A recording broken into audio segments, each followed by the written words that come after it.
একটা বেশ ভালো ট্রিক বলা যেতে পারে আর কি, যে আজকে আমাদের লাঞ্চ পুরো ভেজ লাঞ্চ বানিয়ে দিতে আমার বেশি ভালো লাগে। তো এবারে ভাবলাম কি কি আমরা শপিং করলাম। হ্যালো এভরিওয়ান, কেমন আছো তোমরা সবাই? আশা করছি সবাই ভালো আছো আর আমরাও ভালো আছি। তো আমি Shri, welcome back to my channel Shri's gallery. আর আগের ভ্লগে তোমাদের সাথে শেয়ার করেছিলাম আমরা ফিরে চলে এসেছি ভুবনেশ্বর।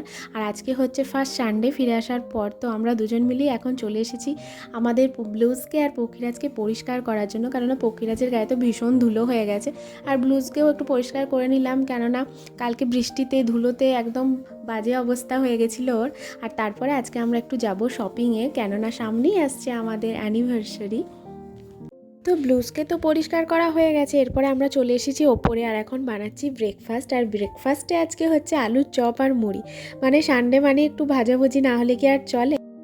আর এই যে এখন আমরা খাচ্ছি আমের জুস। তো বাড়ি থেকে নিয়ে এসেছিলাম আম, আমাদের বাঁকুড়াতে তো আম গাছ আছে, তো আম নিয়ে এসেছিলাম। কয়েকটা আম পেকে গিয়েছিল, ওই জন্য সৌরভ বললে এটা আমের জুস বানিয়ে নাও। তো ভালোই লাগছে খেতে। আর তারপরে এখন লাঞ্চের প্রিপারেশন চলছে, আর আমি এখন বানাচ্ছি থোড়ের ঘন্ট। তার মানে কাটাকুটি চলছে। থোর মোচা এগুলো না আমি খুব কম বানাই, কেননা আমার এতটা টাইম লাগে কাটাকুটি করতে, এই জন্য আমার খুব একটা বানাতে ভালো লাগে না, কিন্তু খেতে আবার খুব ভালো লাগে। তো যাই হোক, মা যখন দিয়েছে তো একটু ভালো করেই বানাবার চেষ্টা করছি আর কি, কেমন হবে আমি জানি না। ভাবলাম প্রথমবার যখন থোড়ের ঘন্ট রান্না করছি তো তোমাদের সাথেও একটু শেয়ার করি। তোমরা তো থোড় রান্না করতে জানোই, কিন্তু আমি সত্যি করেই জানতাম না। মাকে জিজ্ঞেস করলাম, তারপরে মায়ের রেসিপিটা তোমাদের সাথে শেয়ার করছি, ঠিক আছে? আমি এখানে নিয়েছি বাদামটা প্রথমে ভেজে নিয়েছি, আর এদিকে নুন হলুদ দিয়ে থোড়টাকে হালকা বয়েল করতে দিয়েছি। বেশিক্ষণ বয়েল করতে হবে না, মোটামুটি একটু সফট হলেই নামিয়ে নেব আমি। আর এদিকে তারপরে কড়াই চাপিয়ে দিয়েছি, অল্প তেলে গোটা গরম মশলা, তেজপাতা আর সাদা জিরে ফোড়ন দিয়েছি, আর শুকনো লঙ্কা। তারপরে আলুগুলো হালকা ভেজে নিয়েছি, আর তারপরে বয়েল থোড়টা দিয়ে দিয়েছি। আর যখন জলটা শুকিয়ে গেছে তখন এতে দিয়েছি হলুদ গুঁড়ো, জিরে গুঁড়ো আর ধনে গুঁড়ো। এই মানে তিনটে গুঁড়ো একসাথে একটা বাটিতে জলে মিশিয়ে রেখেছিলাম, সেটা ভিডিওতে দেখাইনি কারণ স্কিপ হয়ে গেছে ভিডিও করা। তো ওটা দিয়ে দিয়েছি, তারপরে ঢাকা দিয়ে দিয়েছি। আর তারপরে ঢাকা দেওয়ার পরে যখন জলটা আবার শুকিয়ে গেছে, একটু বয়েলড হয়ে গেছে, সেদ্ধ হয়ে গেছে থোড়টা, তখন আমি দিয়ে দিয়েছি বাদামটা, ভেজে রাখা বাদামটা দিয়ে দিয়েছি। আর লাস্টে আমি দিয়েছি হচ্ছে এখানে আছে দুধ মোটামুটি 2-3 চামচ দুধের সাথে 1 চামচ মতো আটা আছে, এটা একসাথে আমি মিক্সড করে নিয়েছি আর এটা দিয়ে দিয়েছি লাস্টে। তো এটা করলে না একটা ভালো একটা বেশ আঠালো আঠালো ব্যাপার আসে, মানে থোড়টা কি যতই বয়েল করে একটা শক্ত শক্ত ব্যাপার থাকে না, কিন্তু এই দুধটা দিয়ে দিলে কি হবে, একটা আঠালো ব্যাপার আসবে আর কি। তো এটা একটা বেশ ভালো ট্রিক বলা যেতে পারে আর কি। আর হচ্ছে লাস্টে আমি দিয়েছি ঘি, যেটা থোড় মোচা এসবে দেয় আর কি, এটা তো একদম দিতেই হবে।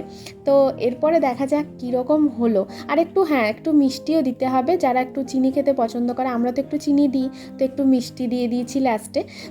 তো এরপরে দেখা যাক কীরকম হয় খেতে। সৌরভ কীরকম হয়েছে সেটা বললে, মানে ভালো হয়েছে বললে তবে আমার মানে শান্তি আর কি। লাঞ্চে আমি আর বানিয়েছি পাট শাক, যেটা আমার ভীষণ ফেভারিট, মা দিয়ে দিয়েছিল বাড়ি থেকে। আর সজনে শাকও দিয়েছে, সেটাও আমার ভীষণ ফেভারিট, ওটা আরেক দিন করব। আর এখানে হচ্ছে মশলা পাঁপড়, বরবটি আলু ভাজা আর ডাল। এটাই হচ্ছে আজকে আমাদের লাঞ্চ, পুরো ভেজ লাঞ্চ আজকে আমাদের।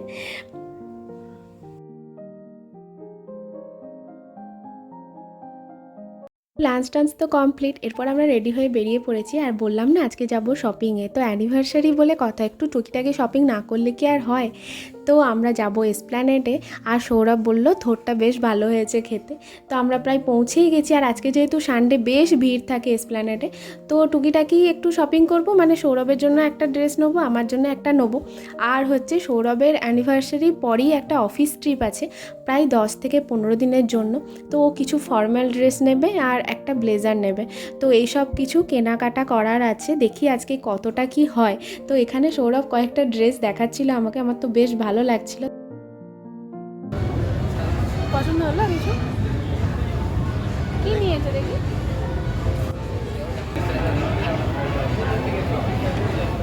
দেখো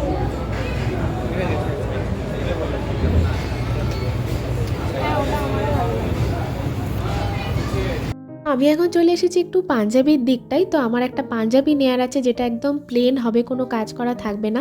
তো এবারে ইচ্ছা আছে সৌরভকে পাঞ্জাবি দেবো একটা অ্যানিভার্সারিতে, যেটাতে আমার হাতের ছোঁয়া থাকবে, মানে আমার হাতের কাজ থাকবে আর কি।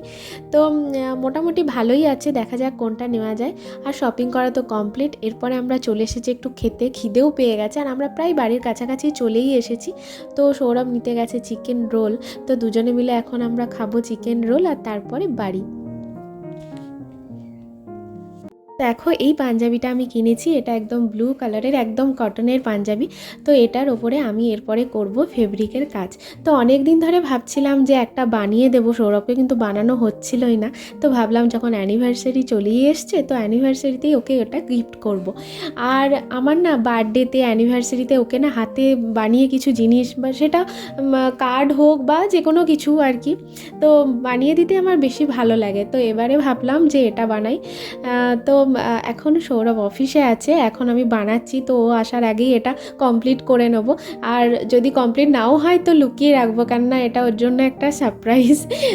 তো মোটামুটি অনেক তাড়াতাড়ি হয়ে যাচ্ছে, আমি ভেবেছিলাম একটু টাইম লাগবে, কিন্তু মোটামুটি তাড়াতাড়ি হয়ে গেছে। প্রথমে একটা কোট দিয়েছিলাম, তারপরে একটু হালকা লাগছিল, ওই জন্য আরেকটা কোট আমাকে পরের দিন দিতে হয়েছে। তো তবে মানে ডিপ কালারটা এসেছে আর কি, নাহলে হালকা হালকা লাগছিল। তো যাই হোক, তোমাদের কীরকম লাগলো তোমরাও জানিও কিন্তু।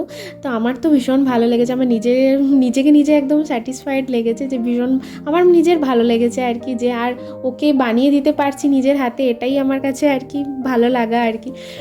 তো এখন সৌরভের কীরকম লাগে সেটাই এখন দেখার। তো পরের দিন আমি তোমাদের সাথে শেয়ার করব সৌরভকে একদম পরিয়ে, আর আমাদের অ্যানিভার্সারি দিনই শেয়ার করব সেটা। তো নেক্সট ব্লগ আসতে চলেছে আমাদের অ্যানিভার্সারি ব্লগ, তোমরা প্লিজ দেখো। আর আজকের ব্লগটা আশা করছি দেখতে তোমাদের ভালো লেগেছে। ভালো লাগলে প্লিজ আমার চ্যানেলটাকে সাবস্ক্রাইব করে দিও। আজকের মতো এখানে টাটা, বাই।